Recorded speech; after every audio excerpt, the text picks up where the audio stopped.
Muchas gracias por la presentación. Y me pones un poco de presión con lo de la claridad y la didáctica, así que esperemos lograrlo.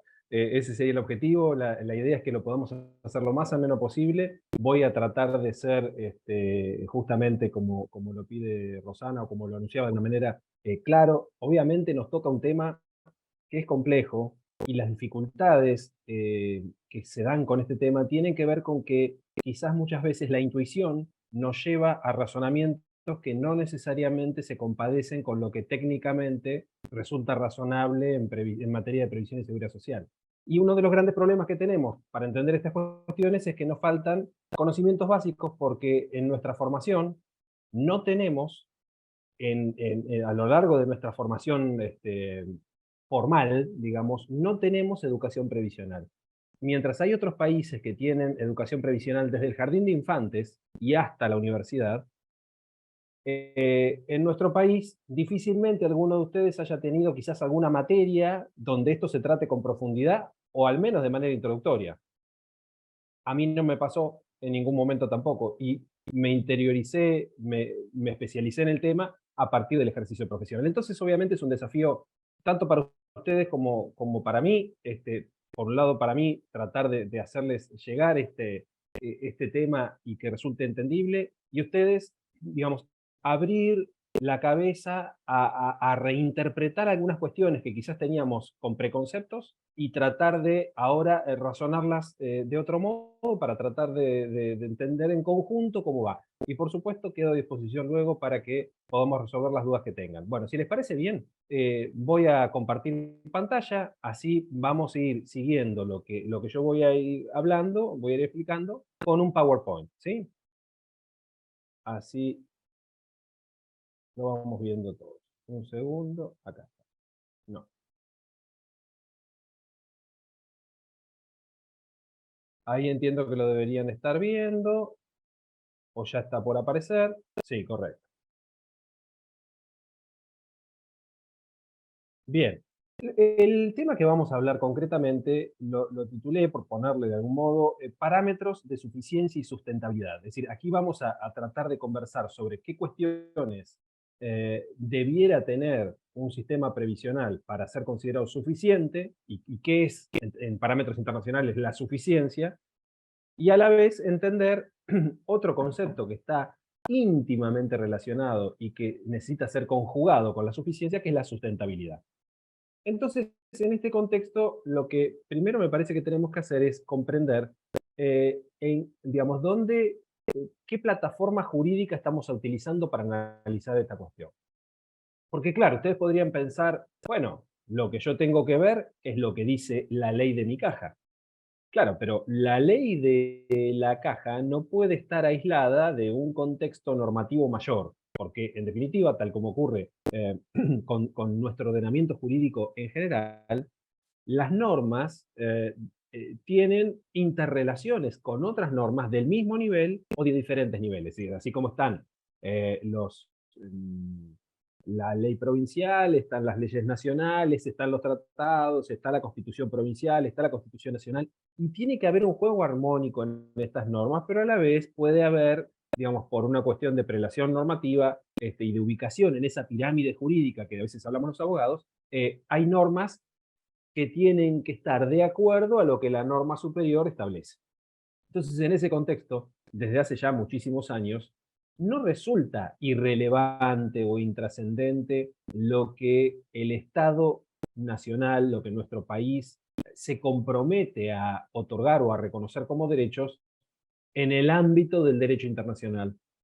Cuando nuestro país suscribe un tratado, entonces queda sujeto a sus disposiciones. Y una caja provincial, en definitiva, por más que no haya intervenido en la suscripción de ese tratado, incluso aunque haya querido estar en contra, digamos, no puede porque el Estado nacional, al suscribir una norma internacional como esta, compromete a todo el país y a sus instituciones.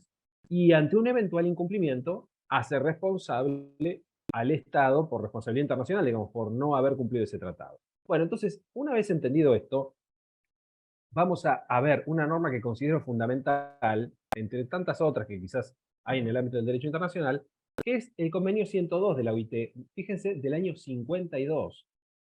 Ese convenio, que nuestro país lo incorpora mucho más tardíamente, porque fíjense que fue ratificado en el año 2016, establece una serie de ramas de protección social que los Estados miembros deben comprometerse a reconocer y brindar protección.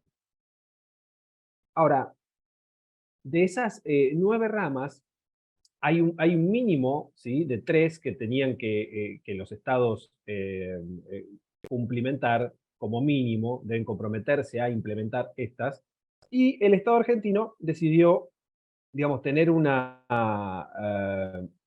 compromiso aún mayor, porque en definitiva cuando ratifica comprometiéndose a implementar 6 aspectos de los 9 que preveía la OIT en el texto general. Es decir, nuestro país se compromete a brindar protección médico-asistencial, la protección de la vejez, prestaciones familiares, protecciones a la maternidad, protecciones por invalidez y lo que consideraríamos nosotros las pensiones, prestaciones de sobrevivientes que serían nuestras pensiones, ¿sí?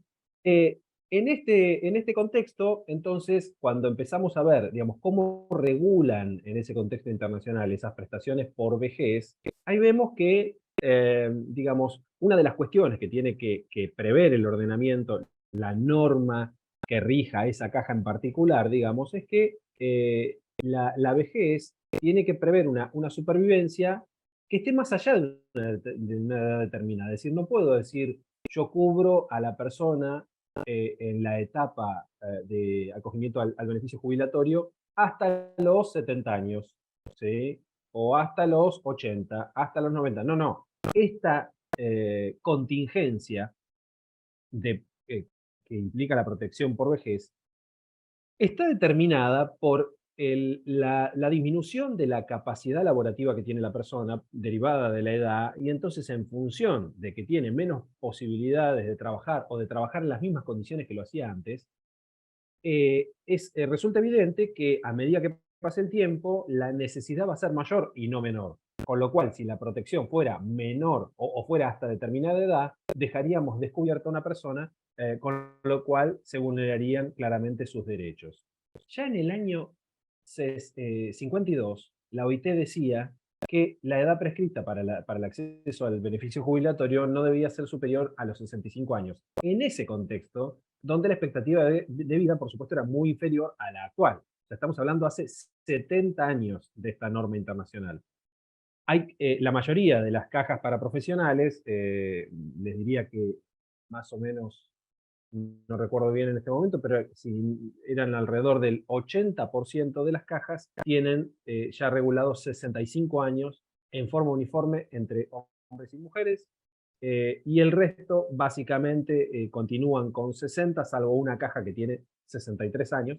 Y el otro rasgo característico es que el 97% de las cajas tiene regulada de manera uniforme la edad, es decir, que 65 años para hombre y mujer, porque de hecho, digamos, tener una edad diferenciada y menor para la mujer respecto del hombre no parece razonable desde el punto de vista técnico cuando uno tiene en cuenta que en definitiva se va a tener que pagar una prestación por más tiempo, en promedio, en el caso de la mujer que en el hombre, por la expectativa de vida, que es mayor para la mujer que para el hombre.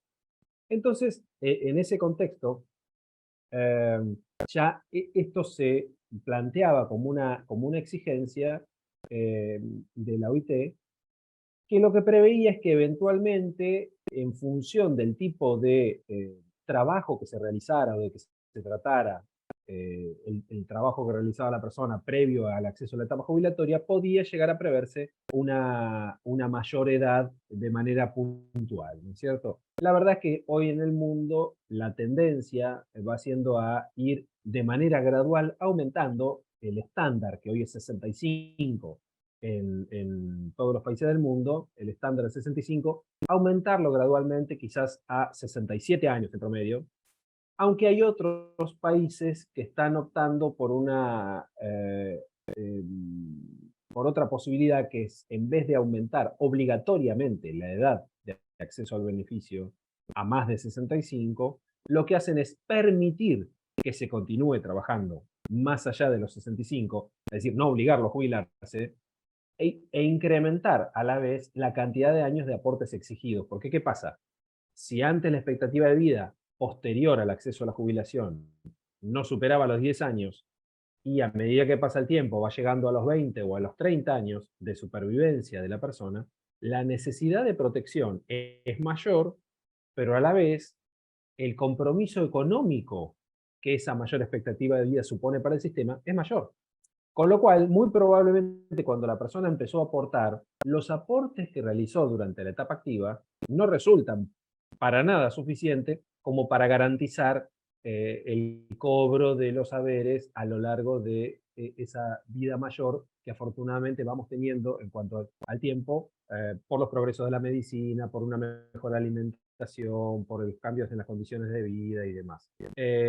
Como ustedes saben, el sostenimiento de, digamos, el haber, que en un sistema básicamente de reparto percibe un beneficiario, jubilado o pensionado, en parte está financiado por los aportes que realizó el activo cuando estaba activo, que ahora es jubilado, y en parte continúa siendo financiado por los activos actualmente en actividad, por los nuevos activos, en este pacto intergeneracional que se genera donde unos van protegiendo a otros, es decir, los actuales eh, nobles o jóvenes profesionales que se incorporan a la caja, en definitiva, si tienen alguna contingencia de ocurrencia prematura o tienen que recibir un subsidio, lo están recibiendo también porque hubo otros profesionales antes que fueron realizando aportes y cuando estos se jubilan, entonces van a ser sostenidos en parte por estos nuevos profesionales que ingresan al sistema y están cotizando. ¿Sí?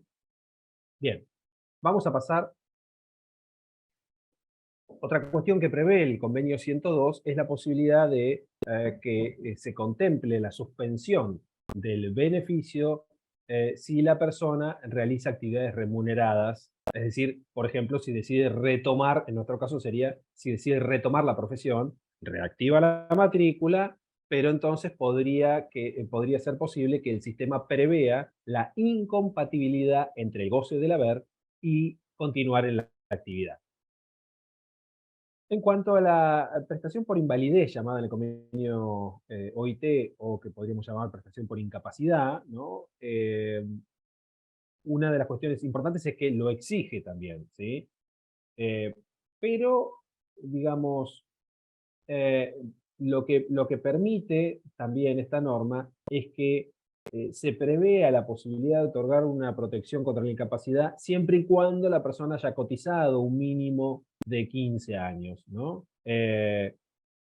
¿Por qué? Porque de alguna manera, claro, en sistemas que pretenden ser contributivos, es decir, que no son asistenciales o meramente asistenciales, sino que son sistemas previsionales contributivos, la contingencia prematura de incapacidad, es decir, el hecho de que me incapacite, imagínense que yo me afilio hoy y mañana me incapacito.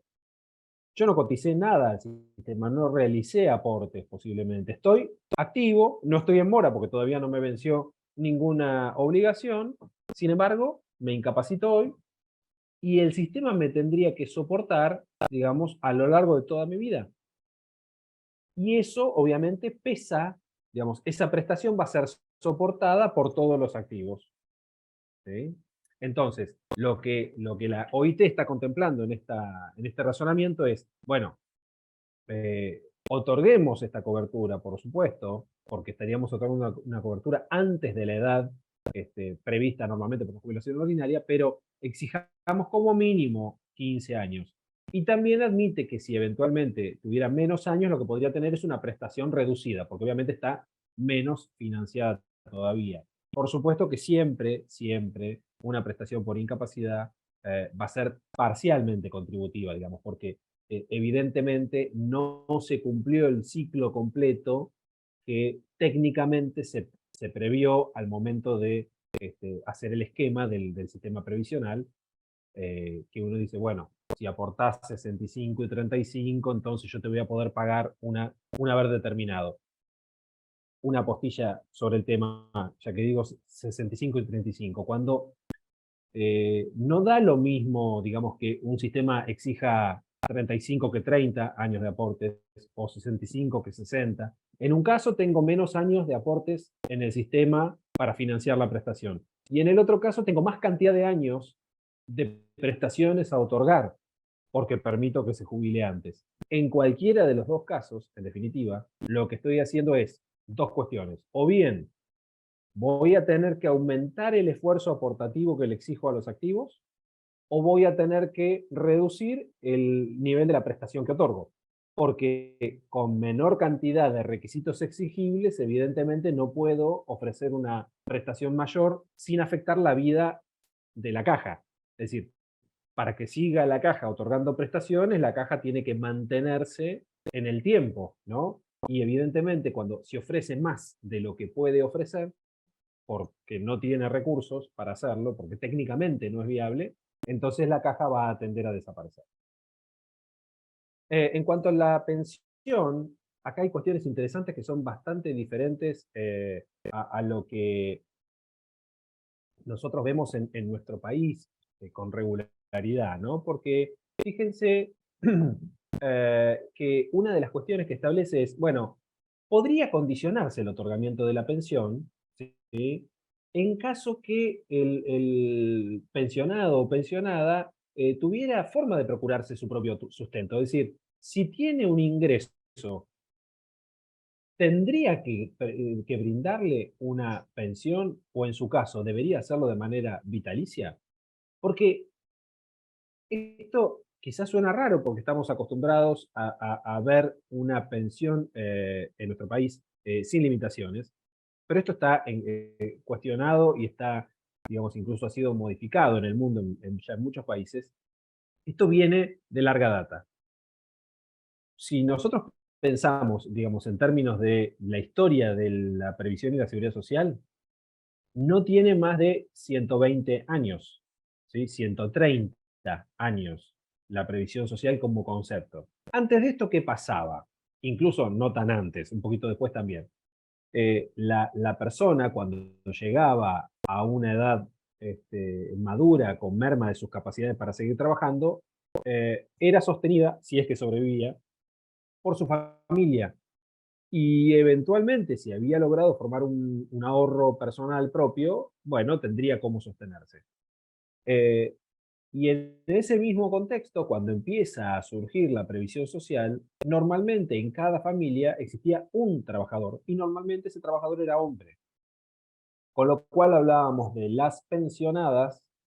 ¿Y por qué hablábamos de las pensionadas? Porque la mujer normalmente no trabajaba en ese contexto y como no trabajaba, al fallecer el jubilado o el activo, ¿sí? Que era el que generaba los ingresos en el hogar, ese hogar quedaba desprotegido.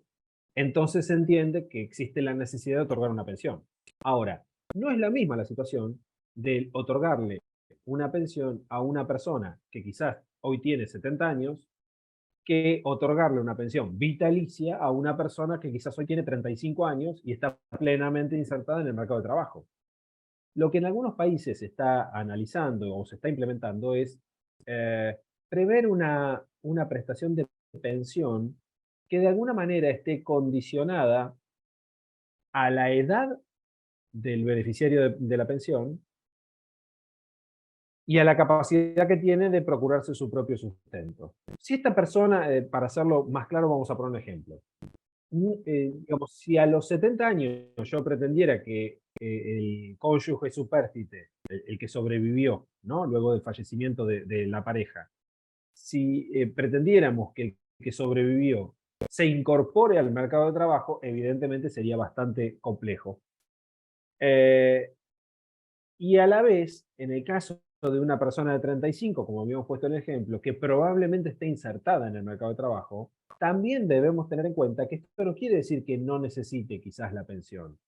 Lo que sí es cierto que quizás la necesita por menos tiempo y no necesariamente en forma vitalicia, porque el sistema lo que mínimamente debería permitirle es que tenga un plazo de tiempo donde haya una sustitución de ingresos, por lo que implica el haber de la pensión, ¿sí? Entonces, ante la pérdida del salario, de los honorarios profesionales que cobraba el trabajador en actividad por su fallecimiento, ahora entonces ingresa el haber.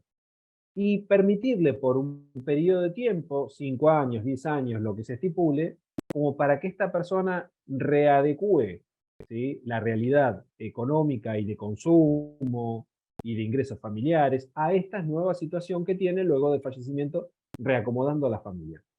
Entonces, esto se está repensando. ¿Por qué? Porque obviamente las contingencias de ocurrencia prematura, como el fallecimiento, ¿sí?, ya sea del afiliado o del afiliado en actividad o del beneficiario, produce obviamente una carga grande para el sistema que es soportada por todos, porque esto hay que entenderlo también. En definitiva, de alguna manera, todas estas prestaciones tienen que ser financiadas por alguien. ¿Y quiénes las financian? Los activos permanentemente. Y entonces el esfuerzo, es decir, para poder brindar este tipo de prestaciones, todos tenemos que aportar en mayor medida, ¿sí?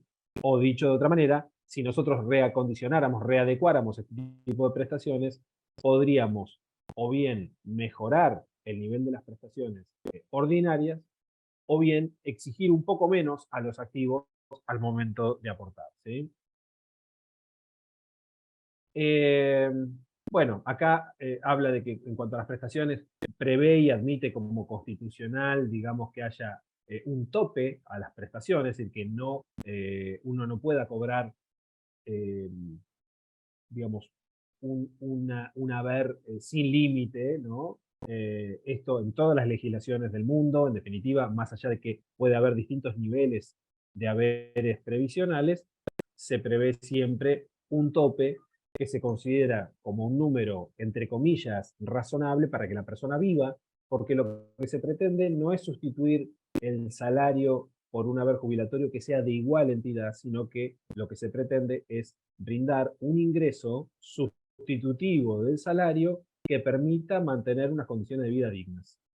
Y nada más. Es decir, no que con esto, digamos, la persona tenga exactamente el mismo nivel de ingreso o de consumo que tenía cuando estaba en actividad, ¿sí? Y también lo que exige es que tiene que haber movilidad en los saberes, para que estos no se vean reducidos producto de los aumentos inflacionarios, por ejemplo, que, bueno, nosotros conocemos en estos tiempos en nuestro país, lamentablemente.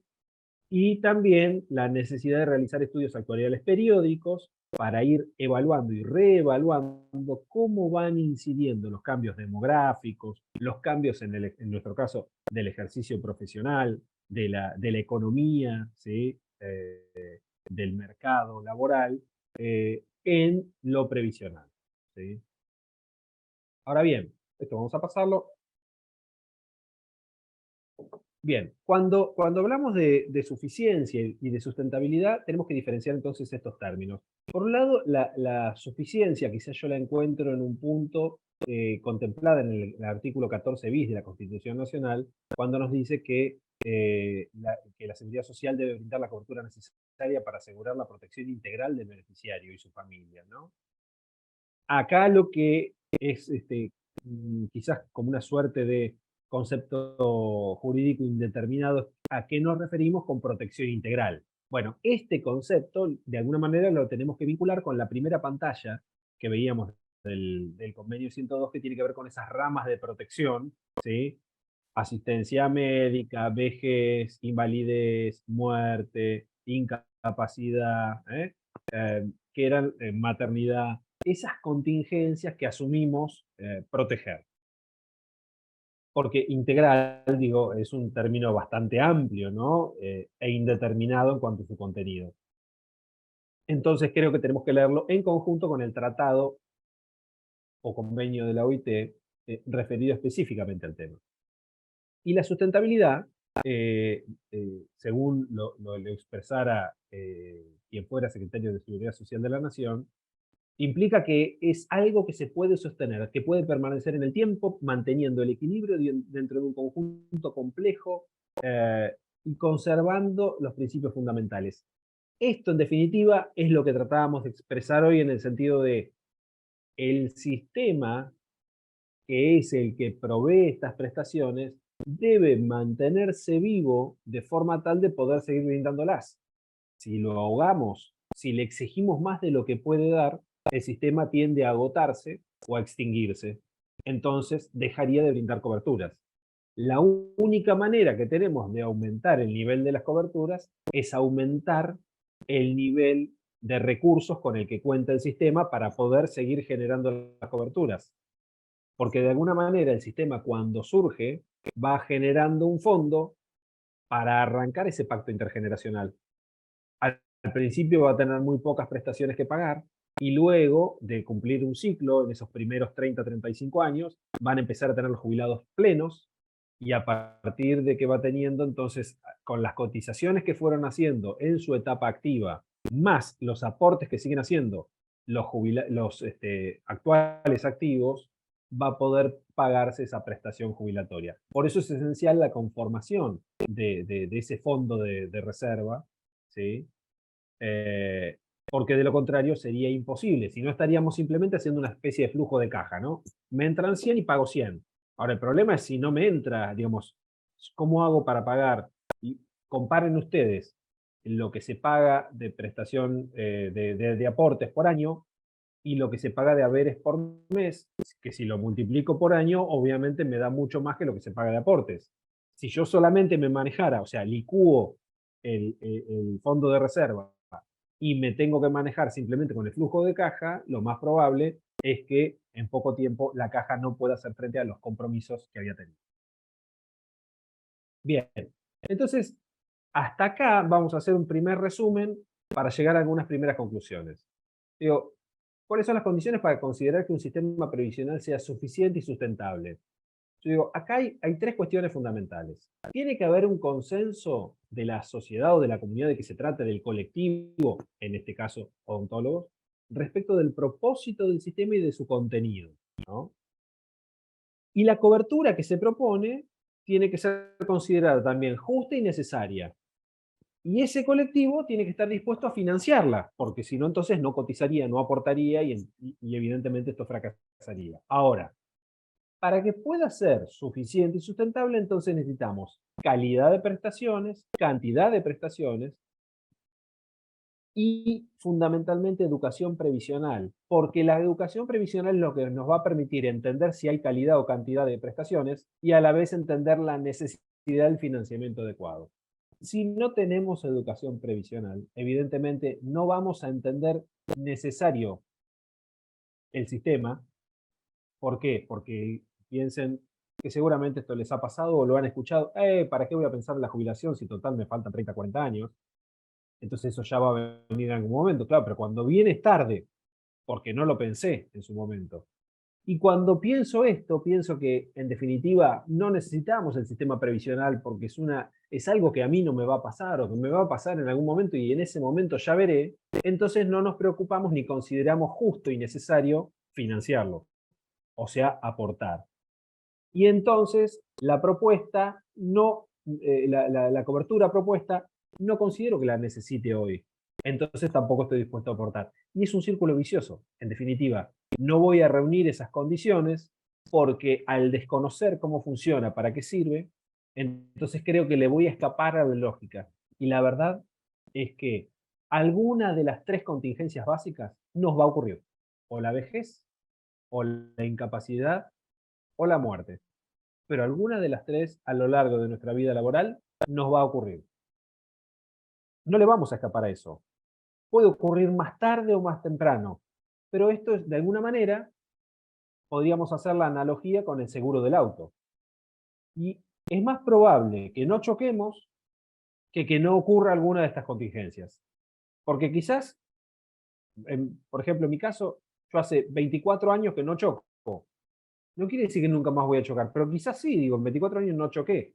Ahora, podría haber tenido, en 24 años, podría haber tenido una de estas contingencias con seguridad y en 35 años alguna va a ocurrir. O me voy a jubilar, o me voy a incapacitar, o voy a fallecer de manera prematura. En cambio, el choque del auto puede que no ocurra.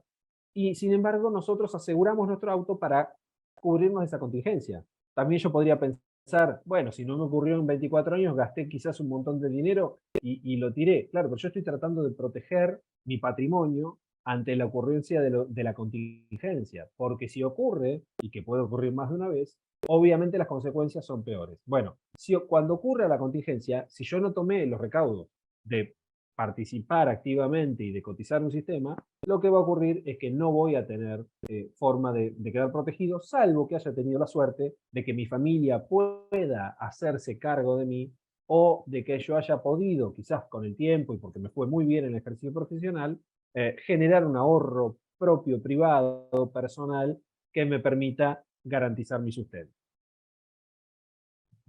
Entonces, siguiendo con esas mismas premisas, digo, si es suficiente pero no es sustentable, no tiene futuro. Si es sustentable pero no es suficiente, entonces la caja no cumple con su fin social. Ahora, la única variable o el único esquema, la única ecuación que cumple, digamos, con lo que exige la Constitución y los tratados es que sea suficiente y sustentable.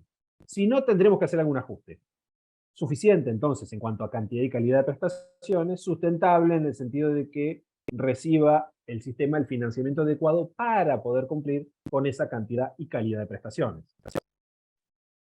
Tenemos recursos finitos y necesidades infinitas. Y esto siempre va a ser así, y de hecho les diría que cada vez más, porque a medida que pasa el tiempo, las necesidades son crecientes, porque se van generando nuevas necesidades, o incluso, aunque no se generaran nuevas necesidades, por el simple y solo hecho de que a medida de que avanzan los años, la expectativa de vida es mayor y nunca menor.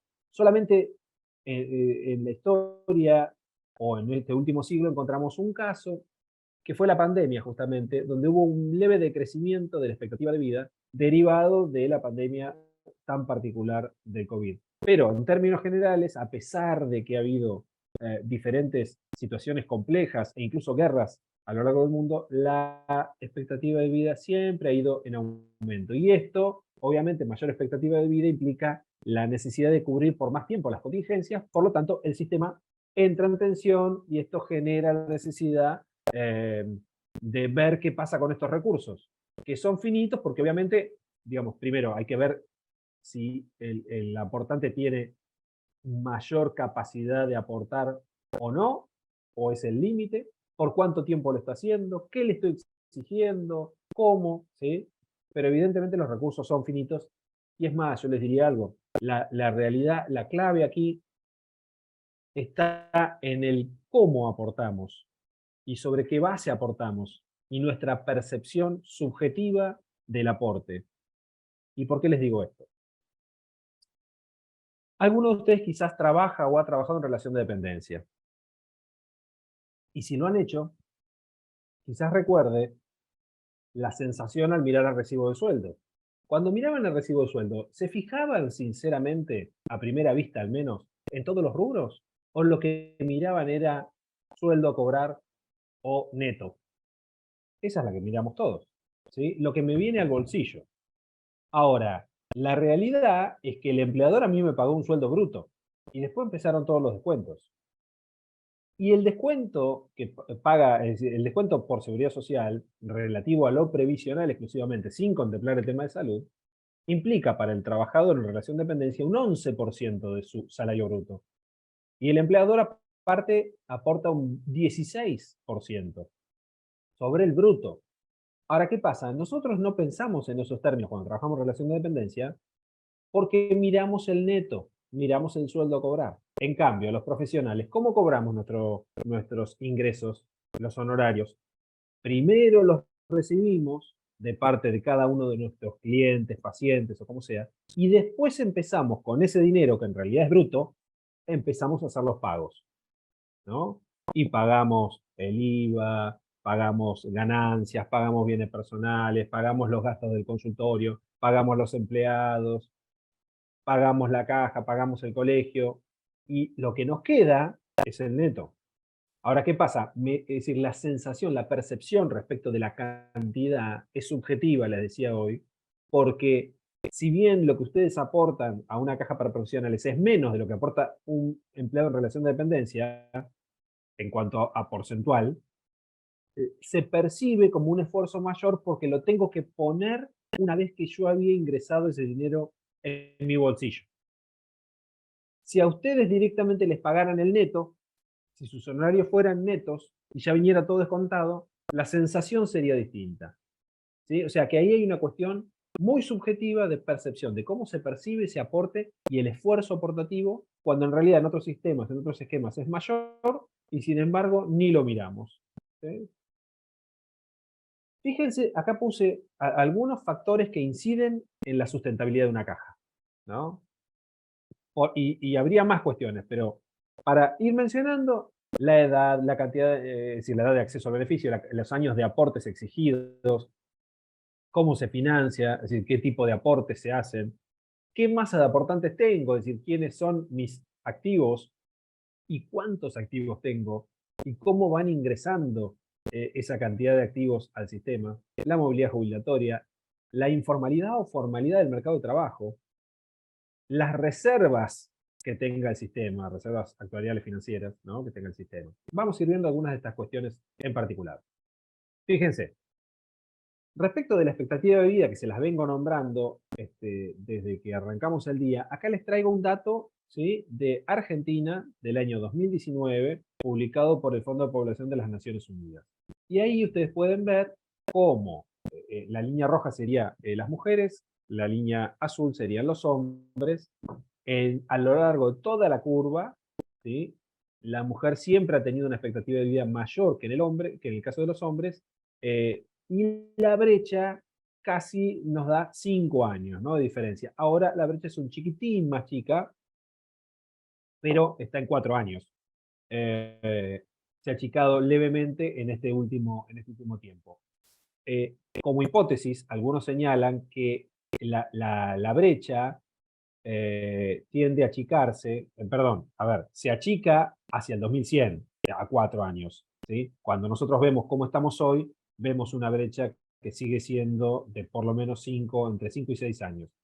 Eh, Acá hay algunas hipótesis relacionadas con que la masiva incorporación de la mujer en el mercado de trabajo posiblemente tenga que ver con la reducción un poco de esa brecha la expectativa de vida del hombre y la mujer, entendiendo en un punto que quizás el trabajo de alguna manera contribuye en el acortamiento de la expectativa de vida. Pero bueno, es una hipótesis más que hay sobre el tema. Ahora bien, el mismo informe de Naciones Unidas, del Fondo de Población de las Naciones Unidas, respecto de nuestro país, nos muestra cómo era la pirámide poblacional de la Argentina de los años 50 y la que tendremos en el año 2050, 100 años más tarde. Como verán, lo que ha cambiado es que en la primera, la de 1950, tenemos una pirámide, ¿sí?, típica de características triangulares, digamos, con una base más robusta, que eso implica edades más tempranas, ¿no? Entonces, estoy teniendo, a partir de las líneas que están coloreadas, estoy teniendo lo que serían nuestros aportantes, ¿no? Y hay más cantidad de aportantes que personas de mayor edad, que serían los beneficiarios. En cambio, cuando nosotros miramos, pero la proporción es mucho más amplia. Cuando nosotros miramos la pirámide de 2050, nos damos cuenta que se va achicando sensiblemente. Fíjense que en la edad de 40 años tenemos más gente que la que tenemos entre 0 a 10. Pero esa gente va a crecer y luego va a tener 40, con lo cual quiere decir que la base de la pirámide cada vez va a estar más achicada. Y la parte más gruesa, que si bien parece muy gruesa, esto tiene que ver con cantidades de personas que tengo. O sea, ha crecido la población en términos de números, pero el problema es que el porcentual de población en la edad económicamente activa ha decrecido en relación proporcional a cómo ha crecido aquellos que resultarían ser los beneficiarios. Es decir, en otras palabras, los que tienen más de 60 años, cada vez en porcentaje de la población total, son más y son sostenidos por una proporción menor de personas en la edad económicamente activa. Conclusión, estamos teniendo una población que tiende a envejecerse y estamos teniendo cada vez menos cantidad de trabajadores activos para sostener un sistema. Y esto es complicado. Esto no es un fenómeno nuevo, y esto es un fenómeno que ya viene instalado en Europa, es una preocupación hace ya 20, 30 años, y acá no es una preocupación, no está del todo instalado el tema, no está en discusión, pero ustedes ven que el 2050 está por llegar. Y no hay ninguna medida en estudio para solucionar esto. Y no me refiero a una caja en particular, me refiero al país. Nuestro país, por el contrario, lo que ha hecho es ampliar la cantidad de población cubierta, ¿sí? Y tenemos cada vez menos cantidad de gente que trabaja en el mercado formal, que son los que cotizan. Con lo cual, evidentemente, el sistema tiende a explotar. No se puede, no se puede sostener de este modo. En este cuadro que les muestro acá, tenemos la población por grupo etario, que se relaciona con lo que veíamos recién un poco para poder explicarlo, ¿no? Entonces, fíjense, la población que está con la línea celeste o turquesa, que es entre 25 y 64 años, ¿sí? Es la que tiene mayor número. Pero ahí vamos notando cómo en el momento actual en el que estamos, la curva empieza levemente a crecer en menor medida que como lo venía haciendo, para tender hacia el 2100 a empezar a bajar, ¿sí? Y lo que aumenta, ya más que proporcionalmente en la edad que estamos ahora, que es 2025, ¿sí? Entre 2025 y 2050 vemos cómo se incrementa la curva violeta o azul oscuro de los más 65. Y a la vez vemos como los de 0 a 14 también empiezan a decrecer. ¿Eso qué quiere decir? Están relacionados, porque la de 0 a 14 van a ser luego los aportantes de 25 a 64. Y los más 65 son los que ahora tenían 25 a 64, que luego pasan a ser más 65. Entonces tenemos cada vez menos jóvenes, porque hay decrecimiento de la tasa de natalidad, a la vez hay un aumento de la expectativa de vida. Entonces, menos nacimientos, menos trabajadores futuros. Y los trabajadores actuales que luego se jubilan y que viven más tiempo. Con lo cual, más necesidades de atender esas contingencias. Pero ¿con qué trabajadores aportantes? No los tengo. Cada vez tengo menos. Y esto va a generar una crisis importante de aquí a 50 años, que va a haber que ser creativo al momento de diseñar políticas para atender estas necesidades. Pero si no lo hacemos, la situación va a ser peor, porque nos va a encontrar con la crisis ya instalada, ¿sí? Para esto sirve analizar estos datos. Bueno, a la vez, digamos, el tema de los años de aportes, que hoy ya veníamos diciendo que era un tema a considerar, estamos hablando de qué cantidad de años exige la caja o el sistema previsional de que se trate, como para poder acceder al beneficio jubilatorio. Acá tenemos varias cuestiones. Digamos, la caja exige un mínimo y de alguna manera nos obliga a jubilarnos, o podemos mantenernos en el sistema. Y si podemos mantenernos, ¿hay incentivos a la permanencia o no? ¿A qué me refiero con incentivos? A que de alguna manera hay muchos sistemas que prevén la posibilidad de que aquel que cotiza más de 35 años tenga una mejora en el haber en función de la permanencia que haya tenido. Es decir, me jubilo a los 40 años de aportes, entonces cobro más que el que aportó 35. Y esto es de toda lógica también, porque en definitiva yo hice un esfuerzo mayor por más cantidad de tiempo. Entonces sería lógico que yo tenga un haber mayor que el que simplemente cumplió con el mínimo. Entonces, de alguna manera, esto también me incentiva a que me quede, porque digo, bueno, en definitiva me siento bien, siento que estoy en condiciones de seguir trabajando, y a la vez si me jubilo más tarde, me voy a jubilar con una mejor jubilación para el resto de mi vida. Me conviene, me quedo, ¿sí? Eh, a la vez, si yo cotizo por encima del mínimo, ¿no? Si realicé aportes por encima del mínimo, ¿esto tiene alguna mejora en el haber o siempre me van a pagar lo mismo? Cuando el sistema me ofrece lo mismo, si me quedo más años o si me quedo el mínimo imprescindible. Si aporto el mínimo o si aporto en exceso, evidentemente no me incentiva a que yo sea cumplidor y a que me quede más tiempo. En cambio, cuando yo lo que hago es reconocerle una mejora del haber por aportes excedentes o reconocerle una mejora del haber por cantidad de años excedentes aportados, esto evidentemente está comprobado que incide como incentivo, incide en la permanencia y en el acogimiento al beneficio jubilatorio en una mayor edad. Ahora, a la vez hay otra cuestión, digamos, esto tiene que ver con qué tipo de política diseño cuando armo una caja o cuando reformo la ley de una caja para tratar de condicionar de alguna manera las conductas de los afiliados, ¿no? Pero a la vez tenemos que tener en cuenta qué cantidad de años estoy exigiendo de por sí, porque evidentemente hay una relación muy estrecha entre la cantidad de años que yo exijo como cotización mínima y lo que puedo ofrecer como haber jubilatorio. Esto se va a conjugar además con el nivel de aporte que exijo. O sea, la única manera de mejorar o de dar una jubilación, una haber razonable, cuando yo exijo pocos años de aportes, es que yo exija un nivel muy alto de aportes en esos pocos años. ¿Sí? Y entonces no es casual que la mayoría de los sistemas exijan 35 años, porque si no, no tienen forma de sostener un haber más razonable. El otro tema que es complicado y que hay que trabajar en una caja siempre hay que tener presente es el tema del cómo se trata la mora y cómo se recupera eh, los aportes que no fueron afectados en tiempo. Porque, a ver, esto no es solamente que el dinero ingrese, sino que ingrese en tiempo oportuno.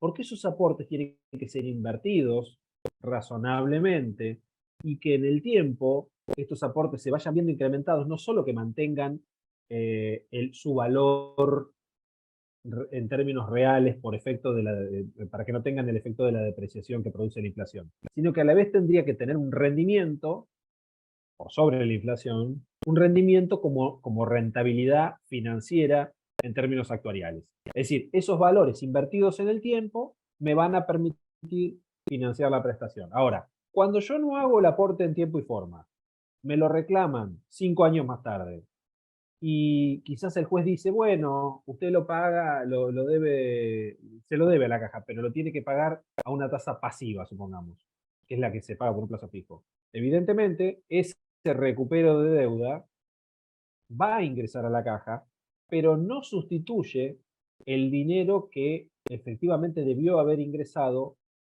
¿sí? Si lo cotizaba en tiempo y forma y la caja podía invertir ese dinero. Con lo cual ahí hubo una pérdida que estamos soportando todos. Es decir, la mora no es solo injusta con la caja, la mora es injusta con el colectivo, ¿sí? Con todo el resto de los profesionales, principalmente con los que cumplimos, con los que estamos al día, ¿no? Yo siempre digo, yo soy aportante de una caja para profesionales también, y siempre digo, ¿cuál es mi beneficio por estar al día? Bueno, a ver, claro, por supuesto, mi beneficio, yo lo veo en los términos, yo cuando me casé tuve un subsidio, cuando nació mi hijo tuve un subsidio, cuando nació mi hija tuve un subsidio. ¿Por qué? Porque siempre estuve al día, nunca me atrasé, entonces, en definitiva, yo fui pudiendo gozar de diferentes prestaciones de la caja sin que hasta ahora me haya ocurrido ninguna de las contingencias básicas de las que hablábamos hoy, como vejez, aunque me vaya acercando, incapacidad y muerte. ¿Sí? Es decir, no me tocó ninguna de esas, pero tengo otro tipo de coberturas. O puedo pedir un préstamo, en fin.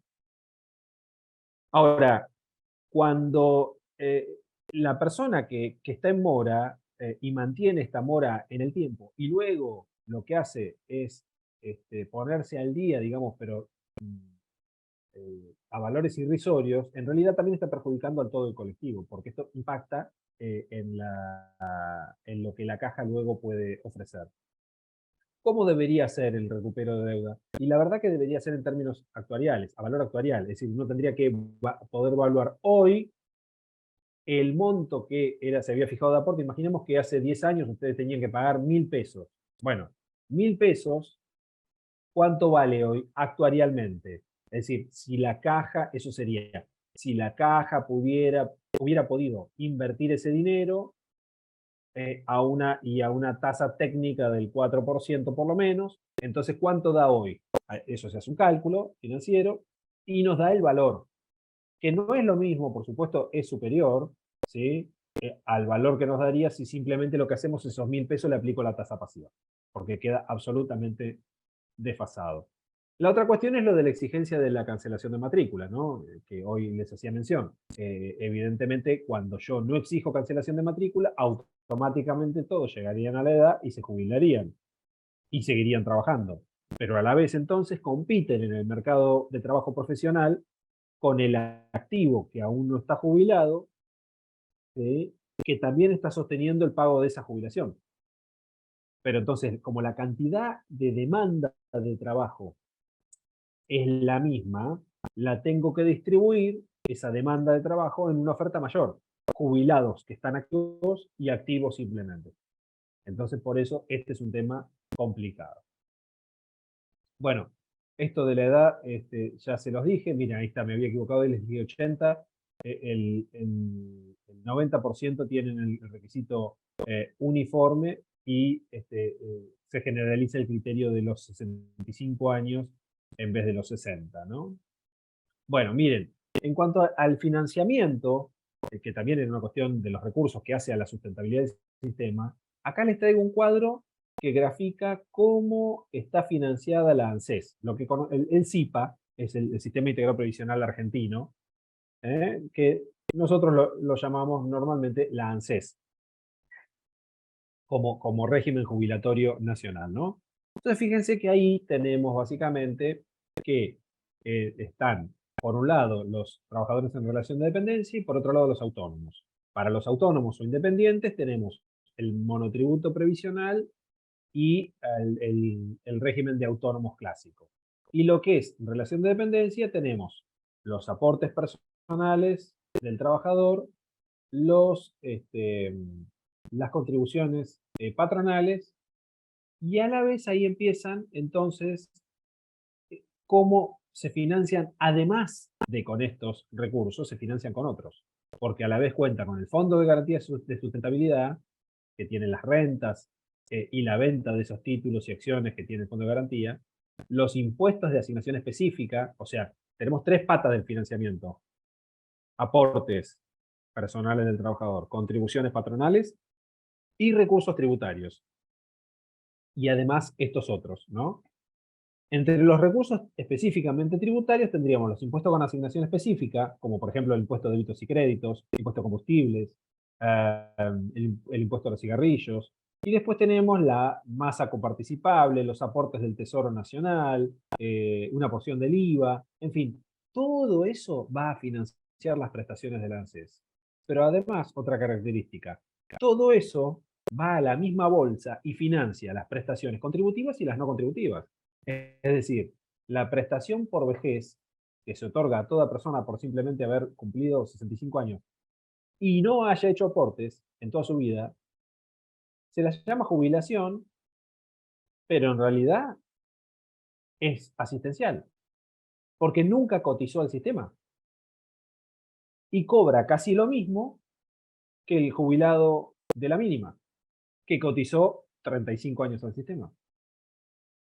No hay fondos diferenciados, ¿sí?, para lo asistencial y lo contributivo. Esto no solo genera confusión y de alguna manera una administración un tanto caótica de los fondos, porque no sabemos en realidad, digamos, qué destinamos a qué. En definitiva, todos los trabajadores estamos financiando las prestaciones no contributivas también. Y los no trabajadores financian las contributivas y las no contributivas con sus impuestos. Pero a la vez pasa otra cosa: genera un mensaje muy negativo que ha contribuido a la destrucción de la cultura previsional. ¿Por qué? Y porque si yo gano casi lo mismo habiendo aportado que sin haber aportado, entonces el mensaje es: ¿para qué voy a aportar? Si en definitiva igual me voy a jubilar. Y esto es muy negativo. Porque, a ver, la diferencia grande entre nuestro sistema y otros sistemas es que nuestro sistema, mal o bien, está hecho sobre la base de nuestro esfuerzo. Y que nosotros somos los artífices de lo que actualmente tenemos, o sea, hemos sido los artífices de lo malo o bueno que actualmente tenemos, y somos quienes podemos ser actores de ese cambio. Si tenemos que mejorarlo, lo tenemos que mejorar entre todos. Pero en definitiva, esto es algo que construimos juntos. En cambio, este otro sistema, el sistema nacional, lamentablemente, que es con el que quizás yo también me voy a jubilar, yo aporto al sistema nacional y a la vez a una caja para profesionales, pero reconozco que es un sistema que está construido o sostenido eh, sobre bases muy poco firmes, porque pretende un nivel de protección que no tiene sustento y que cada vez lo sustenta cada vez menos gente. Entonces, además de estos recursos, quizás también tenemos que imprimir billetes, la maquinita. Y si no nos alcanza, ¿qué haremos? Y bueno, aumentaremos los impuestos. Una caja para profesionales no puede hacer eso, ¿sí? En las cajas para profesionales tenemos dos tipos de recursos posibles. Los aportes personales a cargo del profesional y eventualmente, en aquellas cajas que sí lo tienen contemplado, las contribuciones de la comunidad vinculada, que ustedes de alguna manera esto lo tienen en el artículo 34L, si no recuerdo mal.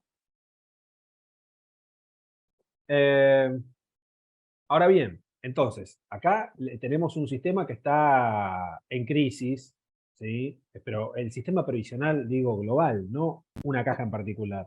Porque si nosotros tenemos baja tasa de natalidad, aumento de la expectativa de vida, informalidad en el mercado laboral, ¿y esto qué quiere decir? Empleo negro, ¿sí? Pero no solo pensemos en lo que pasa en el empleo negro del negocio de la esquina. Pensemos también en que hay profesionales que optan por no matricularse y ejercen igual su profesión de manera un poco más, un poco menos clandestina. Eh, y esto genera, en definitiva, también una eh, precarización de los profesionales, una diferencia entre aquellos que están formales y aquellos que no, ¿sí? En cuanto a lo que tienen que pagar, pero también al nivel de protección que van a tener. Y a la vez ese nivel de informalidad hace que esos podrían estar cotizando en el sistema, pero no cotizan y están perjudicando al colectivo también, además de quedar desprotegidos. La competencia desleal, que yo le llamo ahí, tiene que ver con qué es lo que pasa en relación al monotributo, porque es muy fácil decir, y bueno, pero yo podría aportar 2.500 pesos al monotributo y con eso me jubilo con la mínima. Claro, pero no sé si ustedes saben que con lo que se aporta al monotributo no se llega a pagar apenas un año del haber jubilatorio que va a tener ese jubilado. Todo lo demás está sostenido por el resto de la sociedad. O sea, de ahí hasta que la persona fallezca, está sostenido por el resto de la sociedad. Entonces, evidentemente, si nosotros tenemos un envejecimiento acelerado que se va produciendo, una reducción de la masa de aportantes, el sistema comienza a entrar en una crisis que es compleja y que evidentemente hace muy difícil que uno pueda pensar en prestaciones cada vez más eh, grandes o generosas y a la vez aportes que aumenten menos. eh,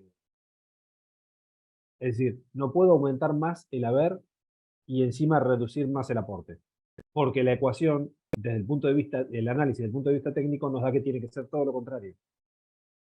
Porque si yo tengo que mantener por más tiempo las prestaciones que estoy otorgando y a la vez tengo la exigencia del activo de no me aumenten el nivel de aportes porque no puedo hacer mayor esfuerzo, esto es complejo. Hay una tensión permanente en todo ente previsional, en definitiva, entre el jubilado que pretende mejorar su nivel de ingreso y el activo que pretende no aportar más de lo que aporta hoy. ¿Sí? Cualquier porcentaje de aumento que uno proponga resulta insuficiente para unos y muy alto para otros. Entonces, evidentemente esto exige no solo comprender y tratar de, digamos, de abrir la cabeza a entender cómo funciona el sistema y que a veces es como ocurre con la sábana corta, digamos, tiro de acá o tiro de allá, pero no puedo hacer milagros. Requiere de mucho diálogo intergeneracional, diálogo entre los activos y los beneficiarios para comprender las necesidades y la realidad de cada uno y comprender la realidad del sistema que nos toca, que no puede hacer milagros, y tratar de implementar medidas para ir acompañando los cambios que haya que hacer. Entonces, bueno, esto vamos a pasar. Acá les traigo unos datos que estuve analizando del tema de la Caja de Odontólogos de Buenos Aires, concretamente de la situación de ustedes, donde yo veía lo siguiente, digo, bueno, ustedes tienen 14.000 activos y 3.805 beneficiarios, con lo cual tienen una relación entre activos y pasivos, o sea, qué cantidad de aportantes tengo para la población de beneficiarios, de 3,68. En cambio, en la provincia de Buenos Aires, en promedio, tenemos 4,93 activos por cada jubilado pensionado, y el promedio nacional de la coordinadora de cajas nos da 5,89. la caja de odontólogo es una de las que tiene ese ratio más bajo, o sea, menor cantidad de aportantes activos por cada jubilado. Esto es un tema complejo porque eso implica que tenemos menos cantidad de gente para sostener al universo de beneficiarios. Y a la vez, no solo tenemos menos activos para sostener a los pasivos, sino que tenemos la exigencia de 30 y 60, o sea, 30 años de aportes y 60 de edad para acceder al beneficio jubilatorio, que es algo que está considerado bajo en los parámetros nacionales o internacionales en cuanto a la suficiencia, perdón, a la sustentabilidad de la caja, porque entonces le estoy exigiendo poco, ¿sí? Para el financiamiento de ese haber. ¿Y en qué deriva esto? Que o bien tengo que poner muy alto el monto del aporte, o bien la prestación evidentemente no va a poder ser muy, muy alta, ¿sí? La otra cuestión que se observa ahí es que la relación que existe entre el beneficio y el aporte es de 4,5, que en términos internacionales también es un estándar que se considera saludable para una caja. Es decir, qué nivel de beneficio se paga en relación al nivel de aporte. ¿Y cómo se hace este cálculo? Bueno, en definitiva lo que se hace es multiplicar el haber jubilatorio por 13, contemplando aguinaldo, digamos, o como se le llame en la caja, por 13 meses, y se divide por el nivel de aporte en el año, ¿no? Eso me da 4,5. ¿Qué pasa cuando la caja tiene un ratio beneficio-aporte superior a este número, digamos, del orden del 10? Bueno, lo que pasa es que esa caja lo que está es reduciéndose su expectativa de vida, ¿sí? Cuando la relación beneficio-aporte es muy alta, quiere decir que está pagando más beneficio del que puede pagar. Cuando la relación de beneficio-aporte es muy baja, entonces está pagando poco beneficio y exigiendo mucho aporte. Entonces la caja en ese caso va a tener mucha vida, mucha fortaleza, pero sus beneficiarios no van a tener casi ingreso. Para que la caja resulte sustentable, no debería pasar del 4,5 a 5. Aquellas cajas que tienen un número mayor, el problema es que se van consumiendo las reservas y esto puede derivar en algún momento en la imposibilidad de hacer frente a los compromisos, a las obligaciones previsionales.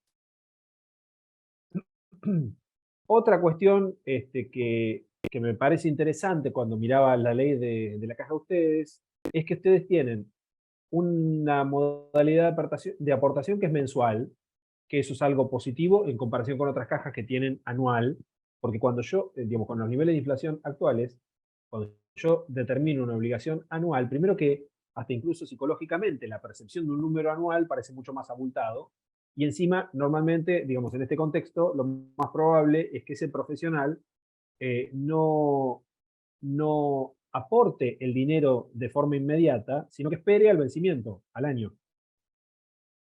Entonces la caja no cuenta con ese dinero, obviamente.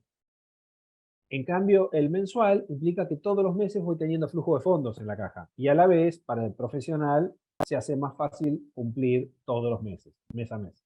Ahora, lo que no me parece muy razonable del esquema que tiene en la legislación actual de la caja es que sea modulado variable en función de la cantidad de años de ejercicio y que esto en vez de ir creciendo de manera permanente, previendo de alguna manera que al principio es más compleja la inserción profesional, por lo tanto mi esfuerzo aportativo debiera ser menor, pero que luego a medida que voy avanzando voy ganando prestigio y voy teniendo más cantidad de clientela o de pacientes, el ingreso que se genera en principio sería mayor. En cambio aquí ocurre lo contrario.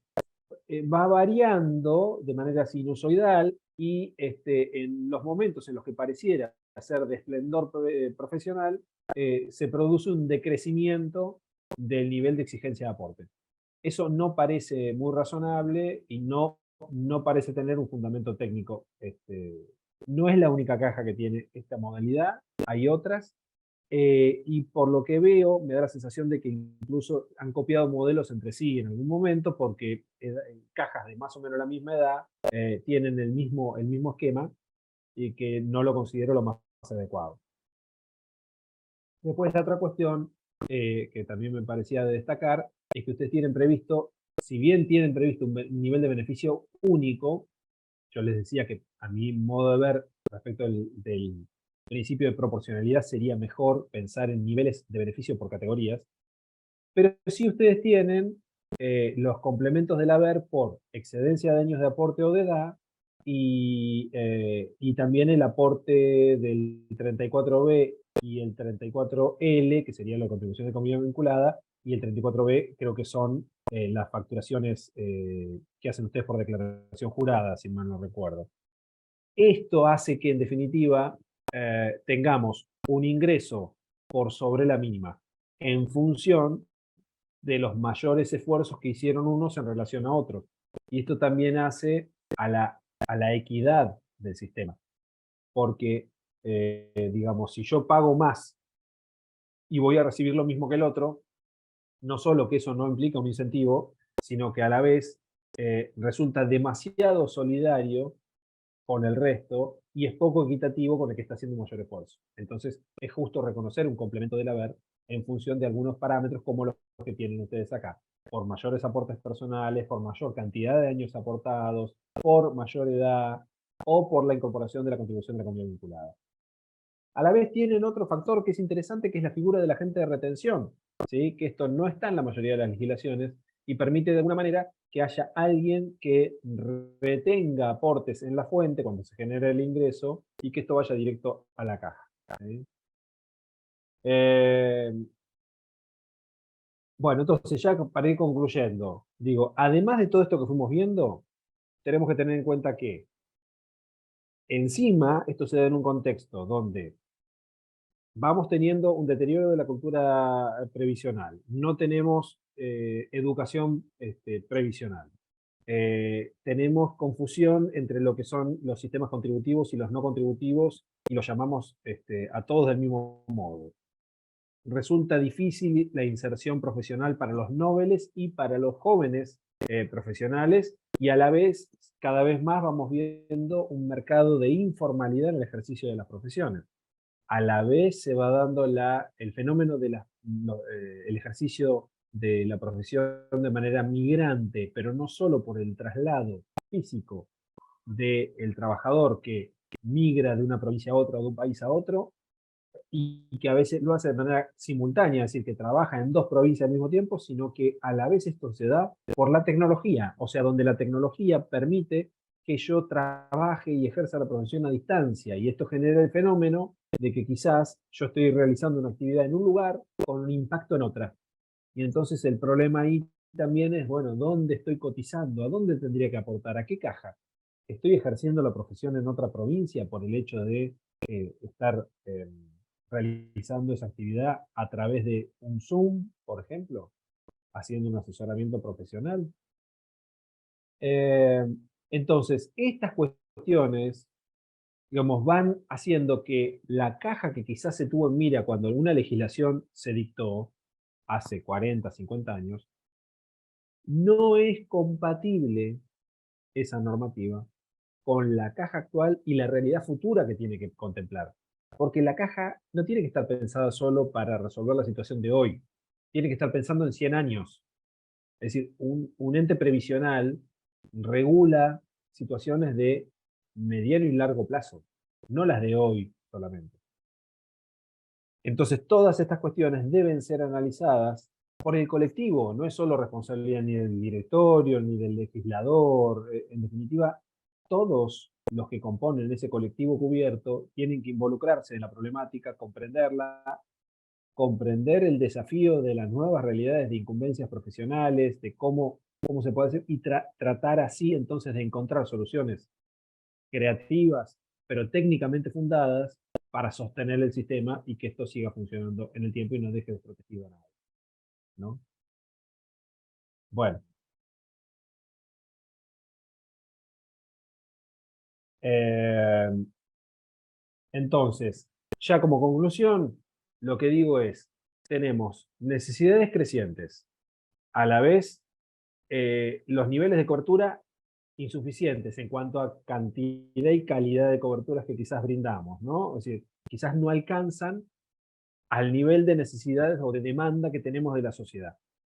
Por otro lado, el Estado que es el último garante de la seguridad social, porque así está prometido en la Constitución Nacional, es también el que, de alguna manera, en algún artículo de la ley dice, eh, no me hago cargo, la caja tendrá que resolver su cobertura y el Estado provincial no va a aportar un solo peso.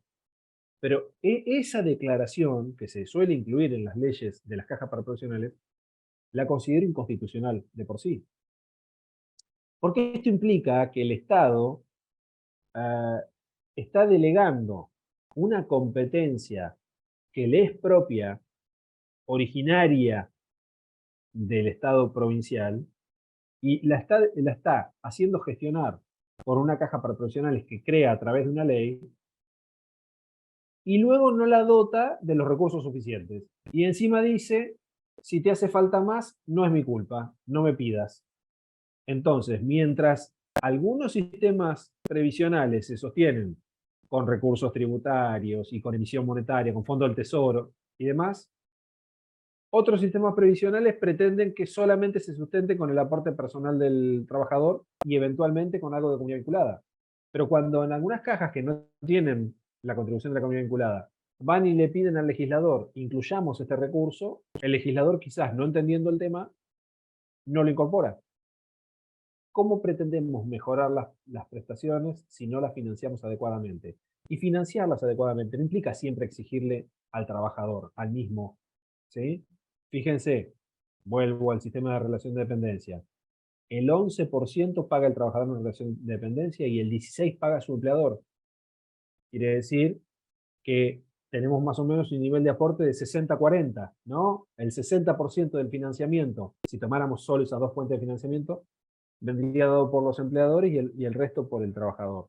Bueno, algunas cajas para profesionales tienen un ingreso parecido. Tienen una contribución de la comunidad vinculada que importa el 60% del ingreso total y el aporte personal del profesional es del 40%. Mientras que otras cajas no cuentan con la contribución de la comunidad vinculada, con lo cual el 100% de lo que recaudan es producto del esfuerzo del trabajador profesional.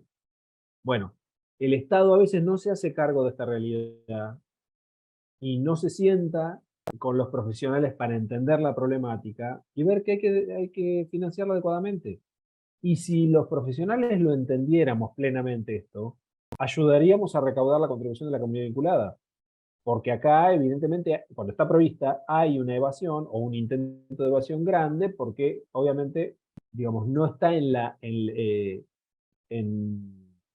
en nuestra cultura, digamos, incorporado la necesidad de pagar, ¿sí? Este tipo, a diferencia de lo que pasa en situaciones análogas, donde esto no solo está legislado, sino que se cumple de manera habitual, como la contribución patronal, porque está incorporado y listo.